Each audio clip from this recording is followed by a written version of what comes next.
But I feel like Nicole rubbed you the wrong way quite quickly. Well, I feel Nicole was disrespectful in a sense where instead of trying to get to know me and what she actually said was, I'm going to say it for the first time exclusive, is she said that I wasn't a model of now.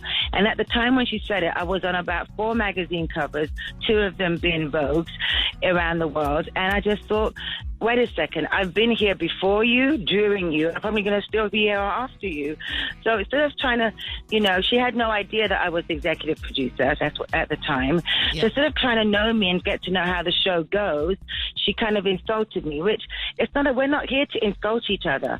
I'm not here to insult Nicole's career. Her career is her career. She's a great Australian model, and that's why I wanted her on the show, and I still stick to that. And what she has to understand is it's not to put down each other.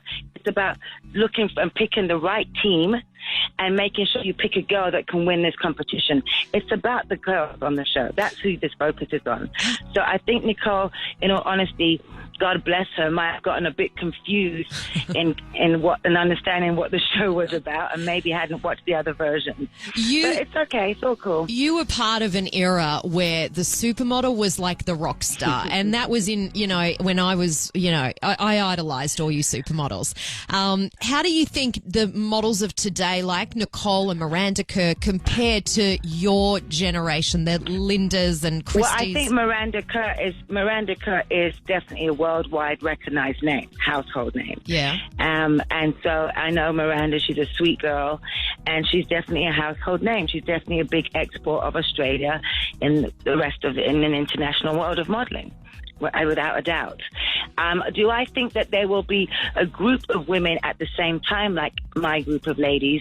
That I don't think so, where there were 6 of us: Stephanie, Linda, Christy, Cindy, Tatiana, Claudia. I don't know if there will be a group at the same time, but you've definitely got Miranda's, Giselle's, you've got your girls, Carly Kloss, Joan Smalls, Jordan Dunn. But do you think it's because you just got lucky at a great time when? I don't know. I feel that it was different. It was different then because the designers, we were more close to the designers. There wasn't a casting director in between us and the designer.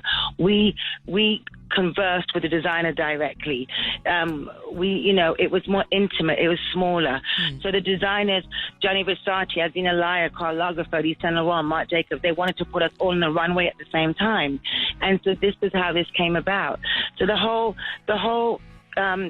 structure and relationships and how it is today is a little bit different. I feel like the models don't have, some of them do, but very few have the relationships like we got to have with designers because of the time, I remember Linda Evangelista famously said she wouldn't get out of bed for less than $10,000 a day.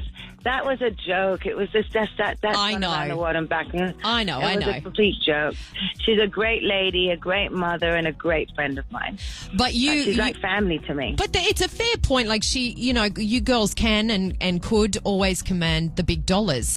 There would be jobs where you would say, no, I'm not doing that for less than $10,000.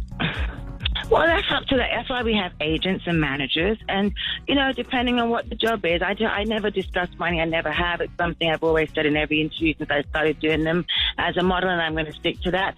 That's why we have our agents. That's why we have our managers, and they decide that. It depends on what the job is, the longevity, the length of the job. I mean, it's all different. Every time something's offered to you, there's a structure behind it now. Do you know what I mean? It's like you can't give the same price for every job. So that's why we have them. Kiss. 106.5